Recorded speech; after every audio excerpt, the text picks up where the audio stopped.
Uh, well, thank you all for coming. And with the risk of deja vu, because if people do not, some people remember that we had very much the same panel last year. I would like, first of all, to allow each and one, request each one of you to present himself very shortly, bearing in mind that the audience here might not be the same audience that we had last year. Thank you. So first of all, thank you so much for inviting us, or me. I'll speak for myself. I'm Omri Boral. I'm a co-founder of Tech for Good, and I'm its professional director.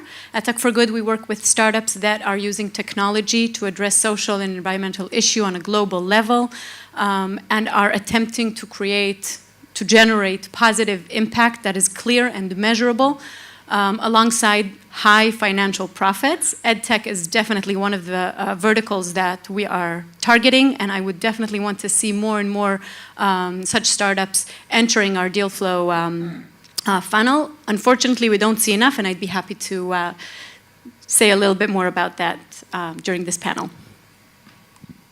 Thanks, Omri. It's a pleasure to be here again with the same esteemed crew as last year. My name is Vanessa Bartram. I have a small impact investing fund called Zora. We're not technically a fund. We're raising money on a deal-by-deal basis and looking for investments, early-stage technology investments across impact themes of health, education, environment, and economic opportunity. So we've made one EdTech investment to date, which was actually CodeMonkey that we just saw. Looking to do more in that field and eager to hear from entrepreneurs here who are interested in funding. Hello, everybody. My name is Yoel Cheshin. I'm the founder and chairman of the 2B Group. 2B Group consists of several vehicles. One is 2B Angels, which is our high-tech fund, which invests in technologies. 2B Community, which is an impact investment fund based on a model that we're developing, and 2B Friendly, which is an NGO trying to promote social consumerism, meaning that we're trying to encourage people to buy not only where it's the closest to their house or the cheapest place, but also where they know they buy in places where they shape friendly, what we call friendly corporations. The concept of the whole 2B Group is to manifest and to show to the world that there is a possibility and a must to do business in a little different way than what we all know. Thank you. Hi everyone, my name is Cecile. I'm the founder and managing partner of Impact First Investments.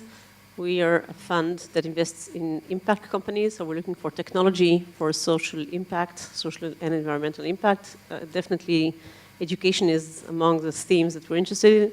We haven't made any investment so far in any education or edtech company. We are looking at one now, and maybe that's something we'll talk about a little bit later about what we are looking at. And just to strengthen your point, Yaki, my husband's grandmother used to say that there are no new jokes, just new ears.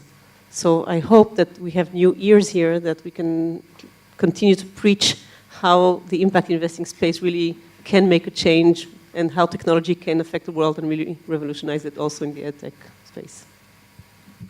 I'm Janet Pahima. I'm a partner in international corporate transactions at Herzog Neeman. It's one of the largest law firms here in Tel Aviv.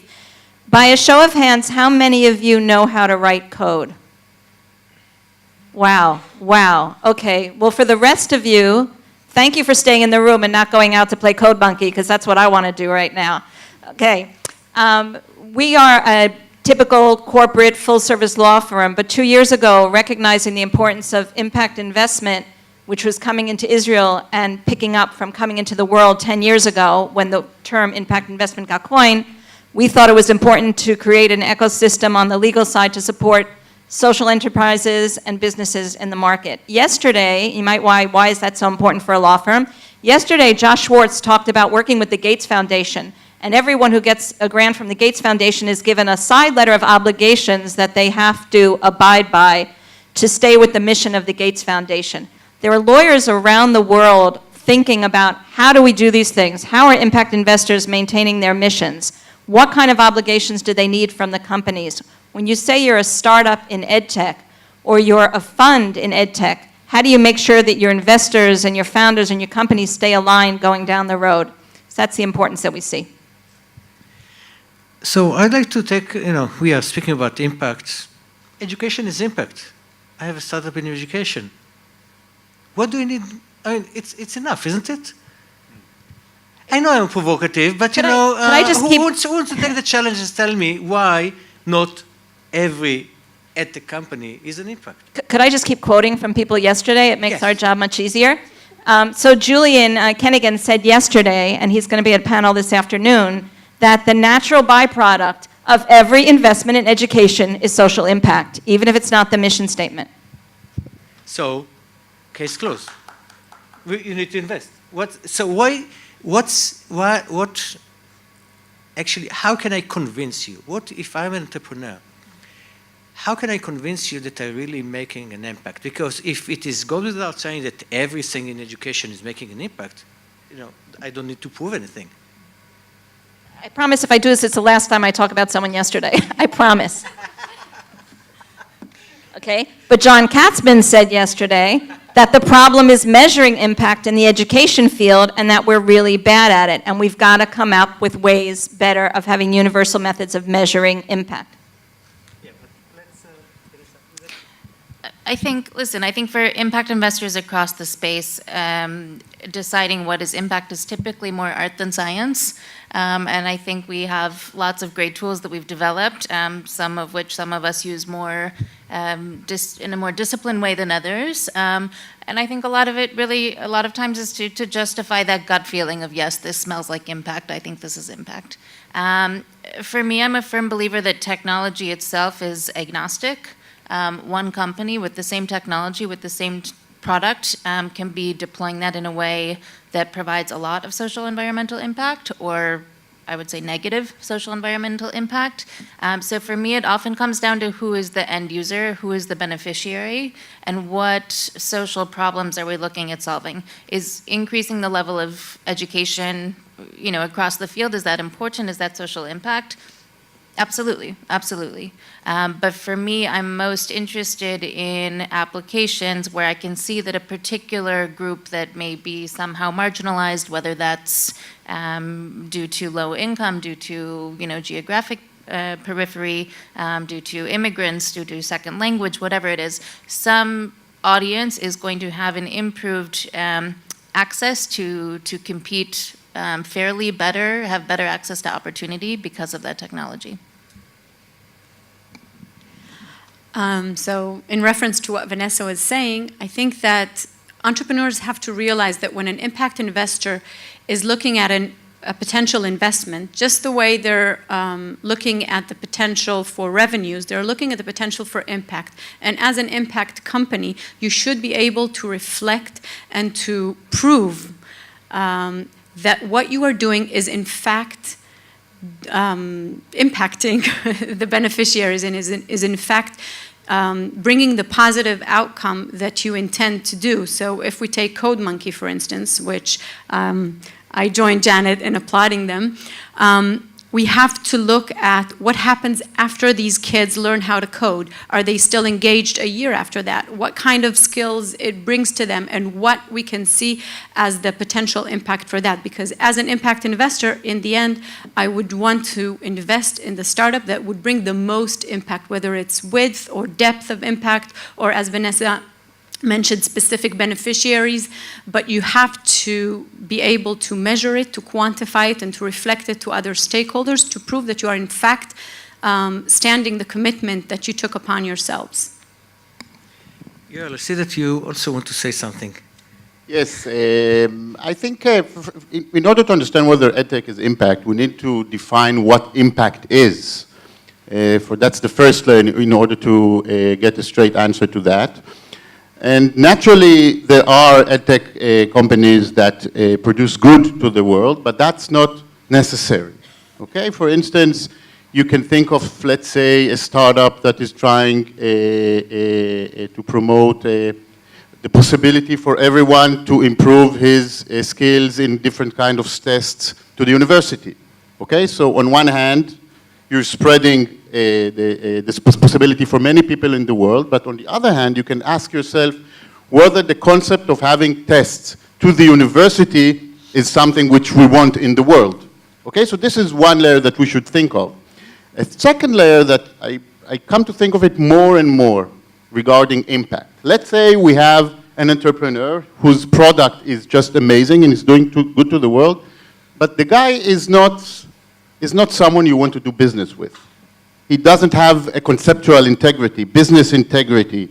He doesn't go to work for the right reasons. He works at the office and then he comes back home, he's a lousy parent or a lousy husband. So sometimes it could be some kind of technology that is not defined as impact technology, but the guy is an amazing guy. He's an amazing guy, he's someone that you want to do business with. He's someone who is a true creator. He wakes up in the morning to create. He wakes up in the morning to collaborate, to do good to the world in many different aspects. I think my problem with the definition of impact investment, that it might be sometimes too narrow and leave aside different kind of aspects regarding the characteristics of the entrepreneurs and other layers which are very important as well.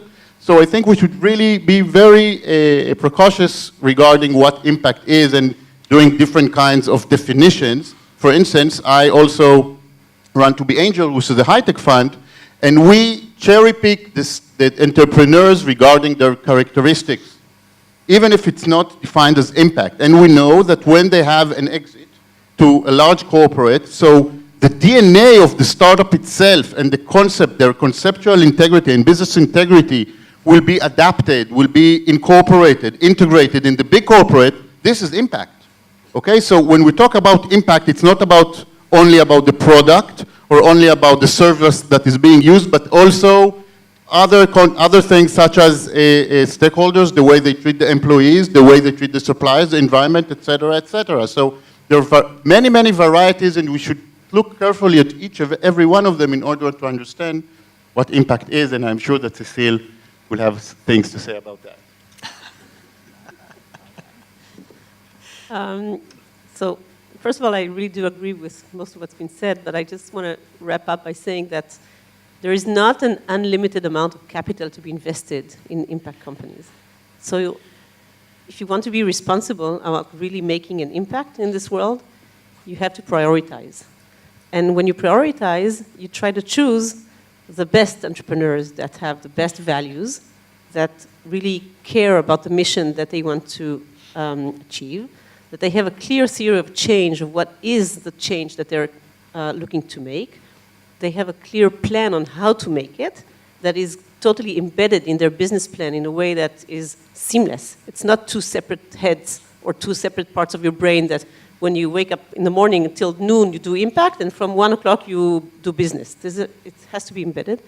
And you have to close the loop by creating real addressable and implementable tools to measure the impact that you've actually made. So you close the whole loop. And as an investor, this is very, very important. So as Vanessa said, it's not only about the domain or about so let's say everything in education is impact.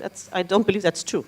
And just to go to Yoel's point, in some cases, maybe the whole idea of what the entrepreneur is trying to impact is just not impactful in our view. So maybe we as a fund will not invest, maybe somebody else will think it is. But at the end of the day, there are limited resources. You have to choose very, very carefully because there's a cost to making a mistake in your investment. The cost is not only that you're supporting the wrong company or you're wasting the money, but you're also at the same time not supporting another company that you could be supporting and maybe creating real impact. So we have a double responsibility as investors, as impact investors, to look at capital in a way that is even more responsible. And we ourselves have to get up in the morning and come to work having our own theory of change and understanding where we want to go and try to apply everything that we are expecting our startups to do to apply on ourselves as individuals and as funds and investors. Okay, so I would like to try to sharpen the boundaries and maybe to make things maybe more concrete to some of the audience. Because I believe that if I might go maybe to what we call ROI investors, like those that are the normal VCs, whatever, some of them have also very deep passion about values. Some of them will also say, I want to see someone with business integrity. I want to see someone that treats his employees right. yet we are now discussing this under a different umbrella. And my question is, you know, it's like maybe a classical chicken and egg situation. Let's take a chance. Vanessa, I fully agree with you that the technology can be used for good or for bad. I mean, it very much depends on the use. Many of the startups not always control the use of what they are building. And sometimes it's not even within their business plan. Many of startups that are actually going to a D2C market, they are actually setting a product loose. They don't know actually how it's going to be used. However, if you know that if this product will be repurposed, will be packaged in such a way that creates a social impact, sometimes this repurposing, this productization is not in the direct business plan of the company. So can you, in this case, influence the company and work with them in order to repurpose it and influence the direction of the use and not only of the features that they are building? Vanessa? Personally speaking, in terms of how we work with the startups, we definitely don't want to tell them what to do about their product, their business plan, their go-to-market. This is their problem. This is what they have to come up with. And if they can't, then we don't want to invest in them. We're not the ones to be there and tell the entrepreneurs how to run their business. I get that sometimes people come and say, well, I have developed this generic technology and I can apply it here, here, and there. Tell me what you think, you know, where should I apply it or how should I use the invention in order to make maximum. I'm sorry, this is not my job. My job is to really find the best entrepreneurs that understand their markets in the best way, that really understand how to combine the impact that they can make with the product, not taking a general idea and tweaking it to make an impact, because that's never going to last. It's really about finding the right business model that creates the impact, and not about adapting some possibly successful business plan into a less successful business plan because we want to make an impact, and that's the wrong approach for me. Yoel, would you comment? I agree with Cecile. I would like to add to that another perspective that maybe some of you haven't thought of. We say that we want to be really moral. We want to do good to the world. We want to be moral players. And what if we invest with different kind of angels and VCs have their own LPs, and their moral and legal commitment to their LPs is to generate as maximum profit as possible, okay? So what if I am a general partner, an investor, and comes to the startup and say, okay, maybe you change this business model from here to there because this is more impactful and does good to the world, and then I'm morally not doing the right thing regarding my investors, okay? Because I promised my investors to bring as maximum profit as possible, and I'm changing my commitment, okay? So this is another layer to this issue. And then another thing I want to emphasize is that sometimes you have this entrepreneur, which is a great entrepreneur, and he's doing the right things. He's just a great guy. He's a great entrepreneur. He wants to do good. He's waking up in the morning to do creation, to build technologies, but he doesn't understand the language of impact, okay? So sometimes he walks the talk, but he doesn't talk the talk. Sometimes it's even nicer, it's more beautiful to see someone who walks the talk without talking about it. Because when you see someone who talks values so much, and he doesn't walk the values, it's ugly, right? But if you see someone who talks the values, who walks the values, but doesn't talk too much about them, in many aspects, these are the people that I'm looking for. These are the people that I want to work with because it's within their DNA. They don't need to speak about morals. They do it morally day to day. So we also have to be very careful about that as well. And, you know, wonderful. So I feel, you know, this passion is also very common in some other things that we do in education. Also, sometimes we say we want this educator, that we want to know that that's his blood, you know. We know that that's his character.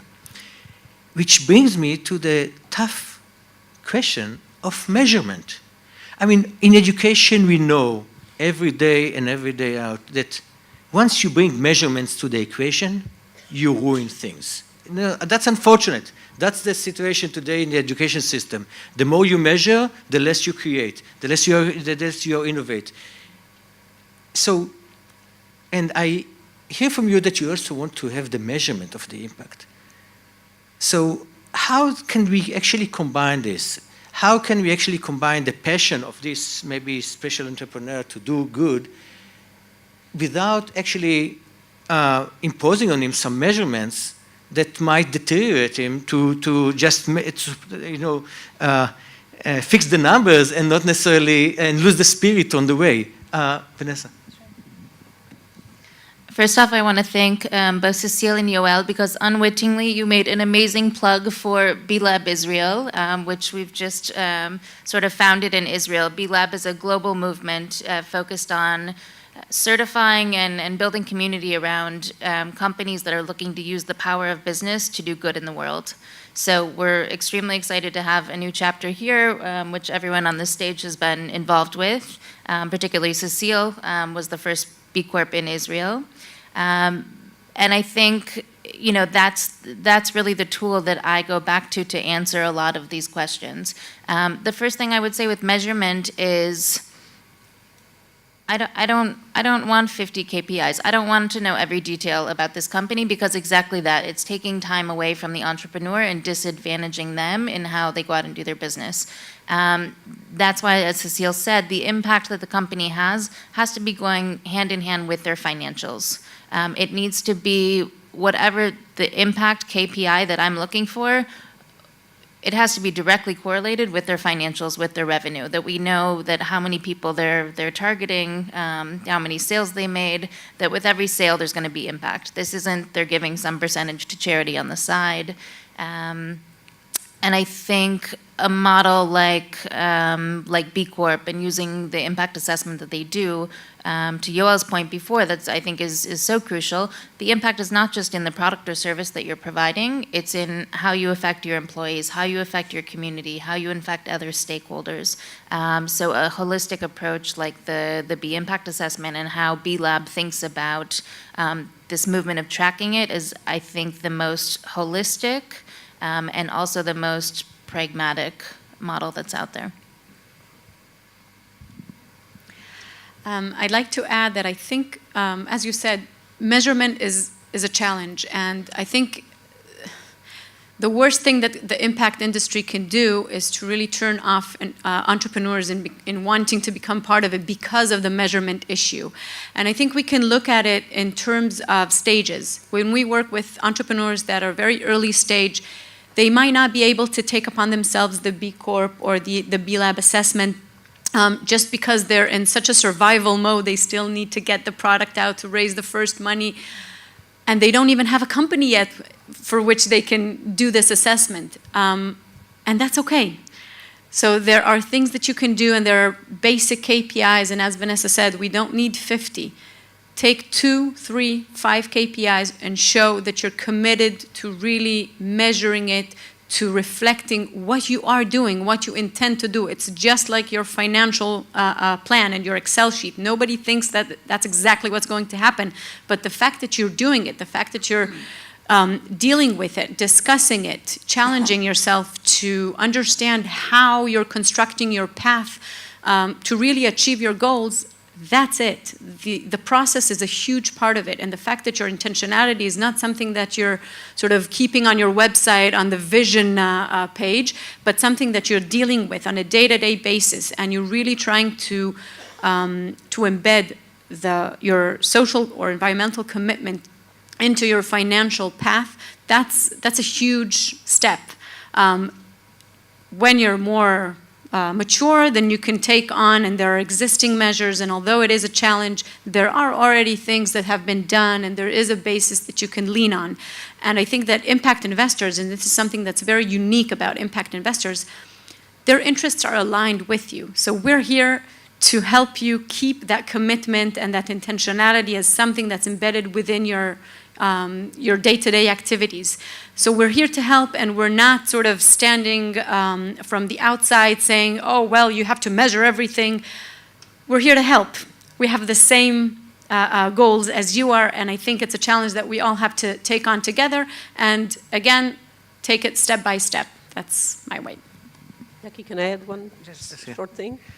I'm really concerned that people are worried about measurement, because no entrepreneur tells you, oh, I can't measure my budget versus actuals. Oh, because it's really cumbersome. Or I can't submit my yearly reports, financial reports, because it takes me off my daily business and I don't want to do this. Okay, everybody takes it for granted that you actually have a budget, you have goals, you have go-to-market strategies, you have achievements in the business side that you have to do, right? These are exactly linked with your impact. So if you measure those, it shouldn't be that difficult to measure your impact if you really take the key performance indicators, like the key criteria. You don't have to do a whole analysis that will take you 3 months.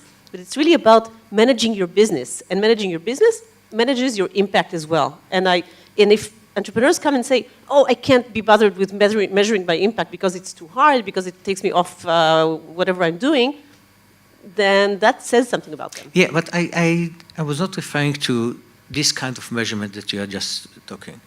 I mean, since last year, I've also been traveling around the world, attending different EdTech summits, and also listening very carefully to discussions that are over there, coming also from social impact investors from other parts of the world.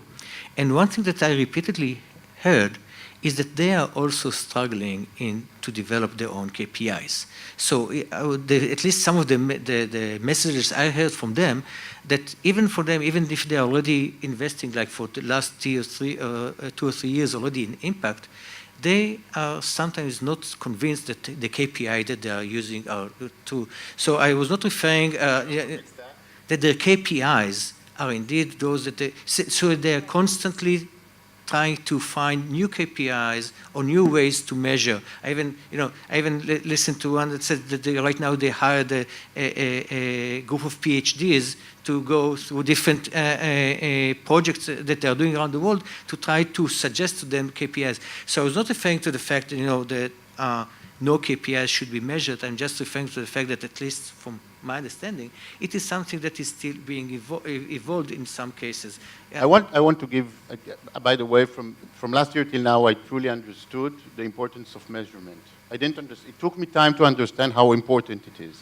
So what I think is, first, that we have to do whatever needs to be done in order to have an alignment between the business objectives and measurements. I'll give you an example. Take, for example, Mobileye. If Mobileye would have decided in the first place that they would measure how many people, for instance, how many lives they would save, look at about first the impact it would do to Mobileye itself, that people in the world would know, okay, Mobileye saved this amount of people yesterday or the day before, et cetera, and it would be also very important in terms of civil society as a whole, and civil society and technology, the civil society on one hand, and the political mechanism on the other hand. So maybe Mobileye is more important than Misrad HaTachbura. And if we knew like Mobileye, and it might have first helped Mobileye, which is very important, so there's alignment between the measurement and the business objectives, and it would have proved to the world what a true business is. And true business is promoting welfare to all the stakeholders, no matter what business we're talking about. And the measurement is a manifestation of this concept. Well, thank you very much for that. Because, I've been asked repeatedly over the last year, how do we actually make change in education? And, people were complaining, oh, the Ministry of Education is not doing this and that.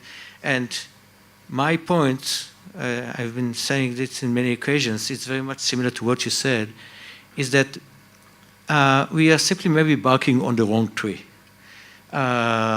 We should not bark and we should not complain on the Ministry of Education. It's not the Minister of Transportation that created Mobileye. So it's the startup nation that created Mobileye and the talent of other people. So we should not try to wait for the Ministry of Education to make the change. We should try to do it. That's why one of our partners is the Ministry of Economy, because we do want the startups to be successful, and then they can make the impact. We are past time, so I would like just to wrap up with a very quick round, just a very short sentence from each one of you. Throughout through the last year, you probably have seen at least one startup of two. If you have maybe one tip each for the startups that you have not seen yet, what they should do better in when they're approaching you. PRIs. PRI means pro-related investments. This is something that applies to foundations, private foundations in the United States. It's a new method for them to invest, give loans, and give guarantees to private enterprises. It's an untapped market, and it's fantastic, I think, for the EdTech sector. And this is what you should be doing more about. I might suggest next year we do a session on it. Business plans. Make sure you have a business model. Make sure you understand it, you can execute it, and it's very clear, and it's not in any way inferior to any other startup in any other domain. I agree, of course, with both of you. I would like to add something inspirational. Winston Churchill said that success is moving from one failure to another without losing inspiration. So that's my 2 cents for entrepreneurs. Israel is a beautiful, beautiful place for product and for technology.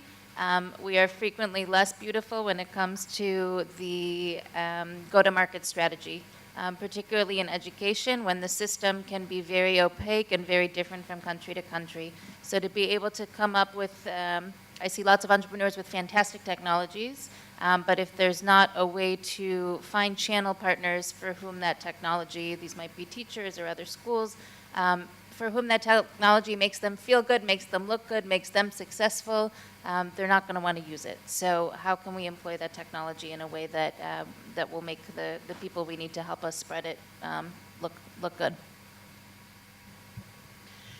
I think strategic partnerships are a huge thing that entrepreneurs should be thinking about, and such partnerships with organizations that move as fast as you need them to. Generally speaking, it might not be the government, but it could be corporations, it could be foundations. Look in, be creative about the partners that you can harness to really help you get to the market, get to your users, your consumers, and treat it as a business case, definitely. Well, thank you very much. Thank you for attending this panel. And